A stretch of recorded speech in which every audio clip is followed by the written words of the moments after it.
If you are one of those people who believe that hard work and honesty alone will bring riches, perish the thought, because it's not true. No amount of reading or memorizing makes us successful. It's the understanding and application of wise thoughts that count. If it was the intellect that does it, our school system would be screaming successful. But we've got people graduating from universities all over the world. They've got an enormous amount of knowledge in their intellect, and yet they're losing. They're broke. They can't find work. So it's not your intellect. Intellectually, I've studied this long enough to know that if I can see it in my mind, I can do it. You see, an idea is a thought or a collection of thoughts directed towards a purpose. Most people would never do what they're doing if they're thinking. The thinking is not something everybody gets involved in. So you find a child by 5 years old, they're pretty well programmed for the rest of their life. I was, until I was 26, when Ray Stanford gave me this book. Everything in my life changed.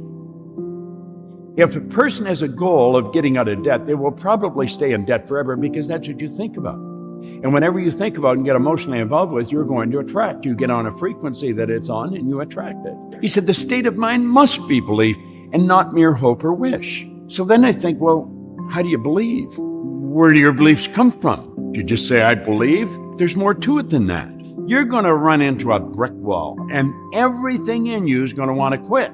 That's what the paradigm does to you. Well, he points out here, he said, there may be no heroic connotation to the word persistence, but he said the quality is to the character of a person like what carbon is to steel. In another part, he said, there is no substitute persistence. It cannot be supplanted by any other quality. And he said, remember this in the beginning, when the going gets tough. He said, those who have cultivated the habit of persistence, and all the way through, he brings up habit. Habit's very, very important. Well, he said, those who have cultivated the habit of persistence seem to enjoy insurance against failure. He said, no matter how many times they're defeated, they finally arrive up towards the top of the ladder. Sometimes it appears there is a hidden guide. Not sometimes, almost all the time it appears there's a hidden guide whose duty is to test you through all sorts of discouraging experiences. Those who pick themselves up after defeat and keep on going, the world cries, bravo, I knew you could do it. But he said this hidden guide lets no one enjoy great achievement without passing a persistence test. And he said those who can't take it simply don't make the grade.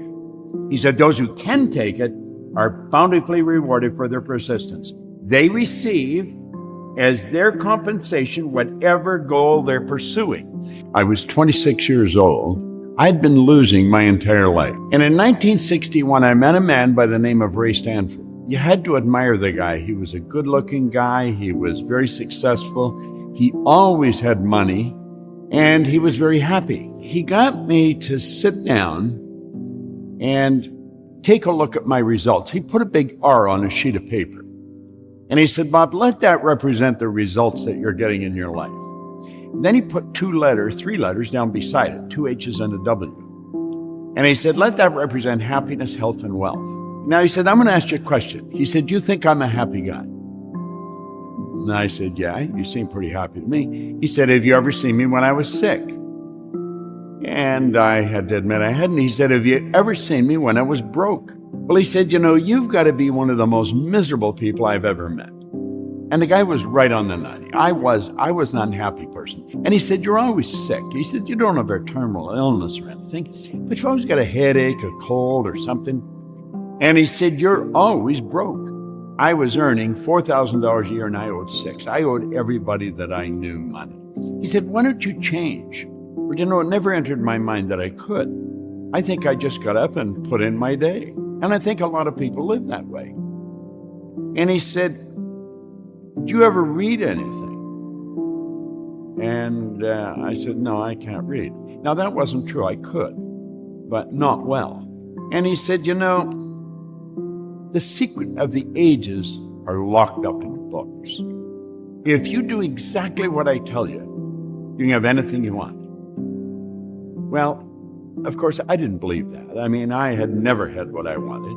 And so when he said that, there's no way that I could believe it. But there was one key point. I believed he believed it. And for some strange reason, I think I locked into that. He gave me a book. He gave me this book, Think and Grow Rich by Napoleon Hill. All I wanted was some money. I figured if I had some money, my whole world would change. And my first goal, where he said, you've got to sit down and you've got to write your goal. You've got to write it on a card and you've got to carry the card in your pocket. I've been doing that now for 55 years. I wrote on the card that I was going to have $25,000 by New Year's Day of 1970. I really didn't believe it would happen. I gave myself almost a decade to do it. And, the foundation of this is anything the mind can conceive and believe it can achieve. Well, I've altered that a bit for the start. I think anything the mind can conceive, if you think about it often enough, you will come to believe it. So you don't have to believe it to start off with, because I didn't believe it. And I'm speaking from experience here. I didn't believe I'd ever get the $25,000. I didn't even know anyone with $25,000. But I kept reading the book. And a strange thing happened. See, when you write something, writing causes thinking. Thinking creates an image. The image then is impregnated into cells in your brain. Our belief system's based upon our evaluation of something.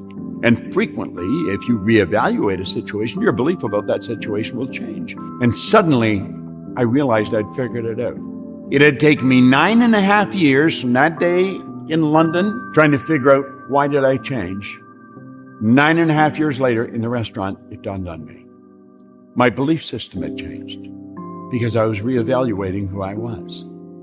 But you start studying this material, and I can assure you one thing, you will begin to think.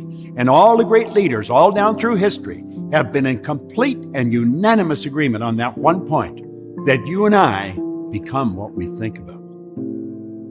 We are all the same. We look different, we sound different, but when you get past the culture, and culture's nothing but group habit, that's exactly what it is. When you get past the culture, we are all the same. There is one mind. There's not millions of minds. There is one. And we are an individualized expression of it. And when we tap into that universal mind, it operates by law. The idea must move into form. That's one of the first laws of the universe, the perpetual transmutation of energy. You see, studying Napoleon Hill got me to study the laws that this whole universe operates with. You understand that winter never follows winter. When the tide goes out, it always comes back in. We have to understand that whatever Rembrandt or Van Gogh used, we have available to us. We're God's highest form of creation. Spirit flows to and through us. It's our responsibility to decide what we're going to do with it. I think we've got an obligation to do great work. We're only here for a short time, not a long time. And we've got the faculties and the ability to do great work. I think we should.